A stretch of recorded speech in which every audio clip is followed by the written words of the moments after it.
Hello guys, my name is Khan, and actually in today's video we will discuss that how you will be able to publish your app.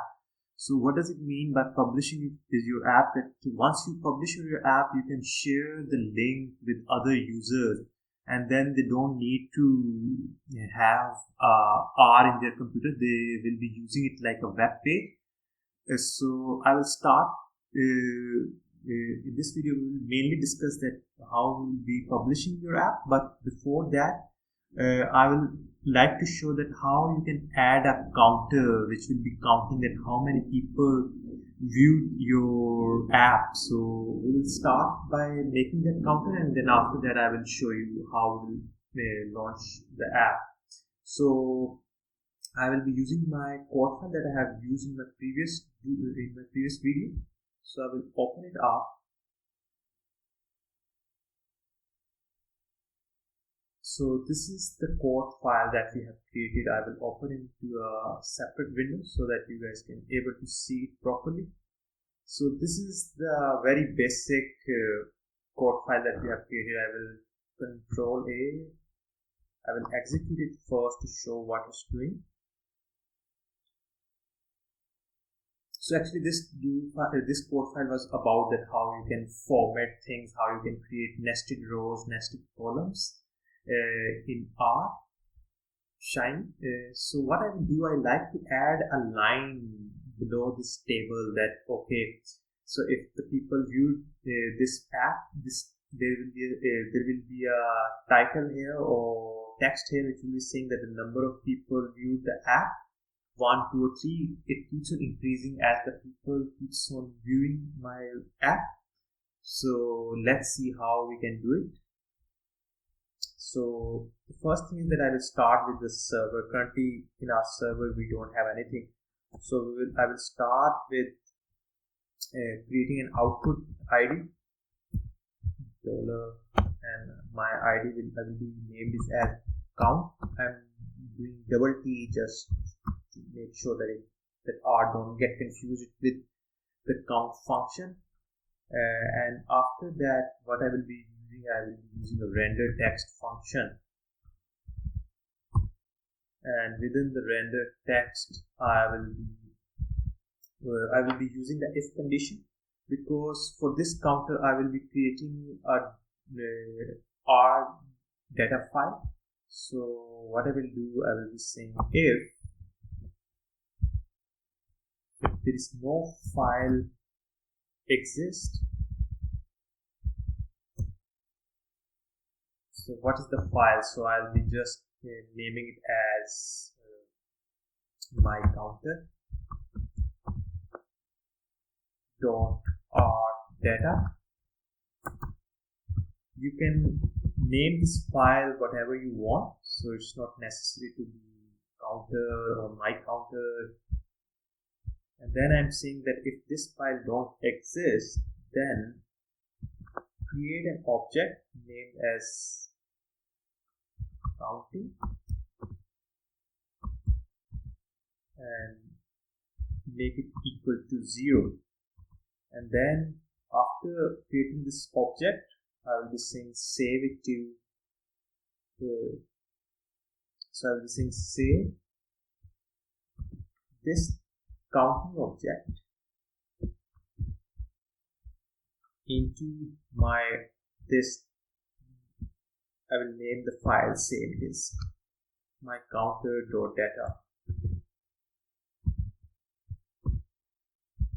So the first time when you will come here, there will be no one viewed the file. So if this file don't exist, it will come here and it will actually convert it to 1. So if the file don't exist and you run the app first time, it will be saying counting and make it as 1 because you will be the first viewer.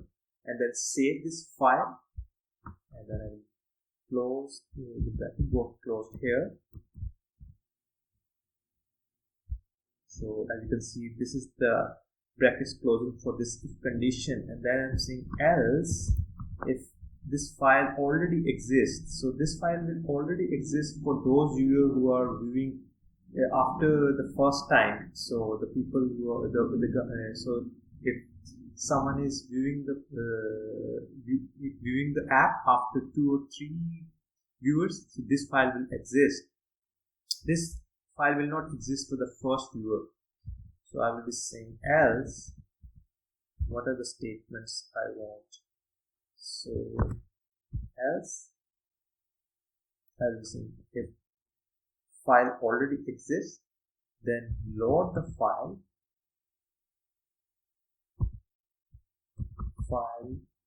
The name of the file is this my counter.rdata. Copy, paste here. And once after loading the file, I will be saying make it as +1. How I will do? I will be saying counter. Here I will be saying counting +1. So now if this file already exists, it will increase it by 1. And then I will be saying save this file. So I can use the same code from above. Paste here. But now it's saving an updated copy, which will be adding one by one when each new visitor will come.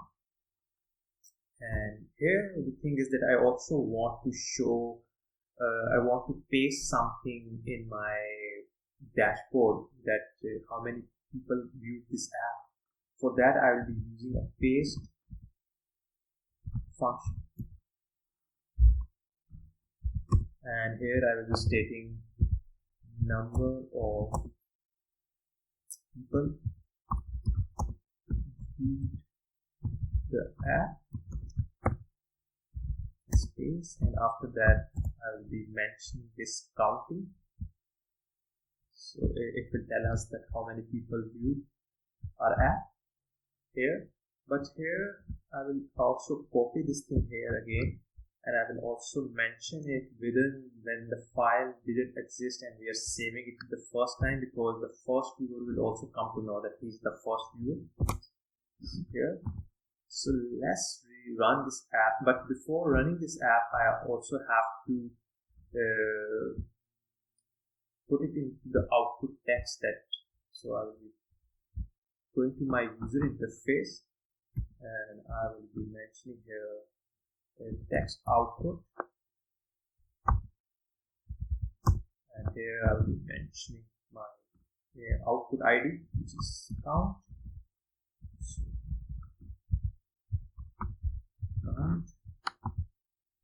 So yeah, press add comma here. So now let's see what happens. So if I rerun it, so this is the first time I run this app now. So I think I got an error. So let me check why the error got occurred. Actually, the error got occurred because of a very naive mistake. If you look at here where I'm saving, I have to mention here the file is equal to the file. This is the file name will be in here again. So now if I rerun it, hopefully I will not get any error. So this is the first time I open this app. So you can see that actually I have already run it. That's why I'm seeing it that number of people view the app is 2. But suppose if you want to make it back to 1, how you can do it? Because once you rerun this app, this code will create a will create a file, R data file named as my counter in the same folder where your code is. This code is located. So this code is located actually here, this folder, and you can see that there is a R workspace code created here. If you want to start it from 0 or 1 again, you can delete it. And if I rerun this app now, it will hopefully show me that that this is the first time I viewed this app. So it's a run app. So you can see that it's 1.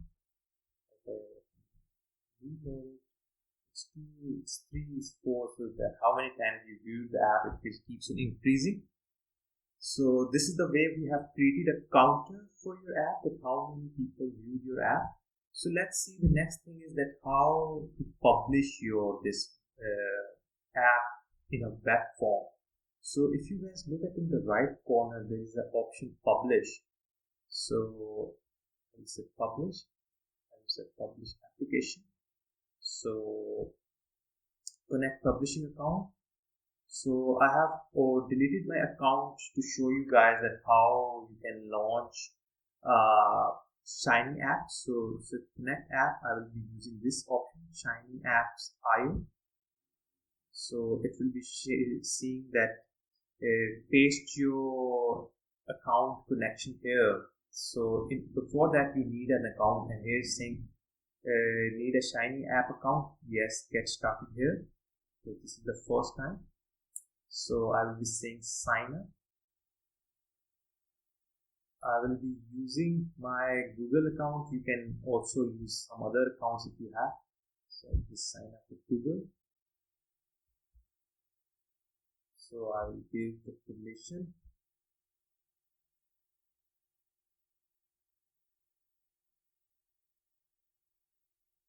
So as you can see that this is I am ready to start. So let's go back. So let's see.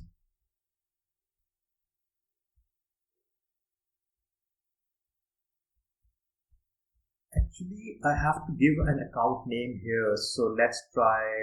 I will say Hassan from 32111. Let's see if it works. Yes, it works now. So I'm ready to. My app is. I can now keep on working. I can launch my app because I have just created an account. So the next thing is that I need, if you go back to my R code, back to this file, here it's showing that you have to paste a clipboard here. So what is that? So in order to launch it, you have to click this image button where my name is written, and you need a token. And once you click it, you will say show, and then you say show secret, and then you have to copy it, and then you need to paste it there, this box, and say connect account. So once the connection will be, now it's establishing a connection, and once the connection will be completely done, hopefully it will pop up a new web page for me. Let's check, because sometimes it takes time. So actually I also have to title it a bit more properly. So I will title it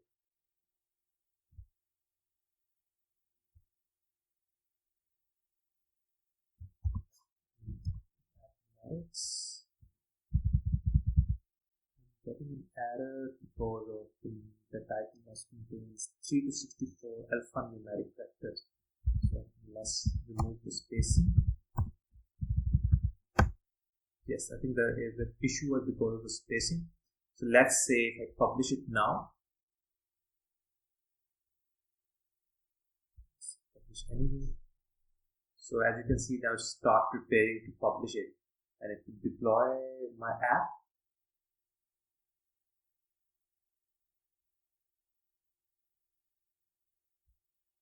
As you can see that while deploying I got an error. So the error got occurred because if you look, the way I really construct my R Shiny code is that I use both my user interface and also the server within the same file. And in order to run this app, I usually use this Shiny app function. But once you will be launching your app, you need to have UI part of the code into a separate file, and that part of the code must be named as UI, and the server part of the code must be saved in a separate .r file and must be named as server. So I can show you that how we can quickly do it. I will close this file. Don't save. I will go back to my file. This is the file we are working on. So I will create 2 copies.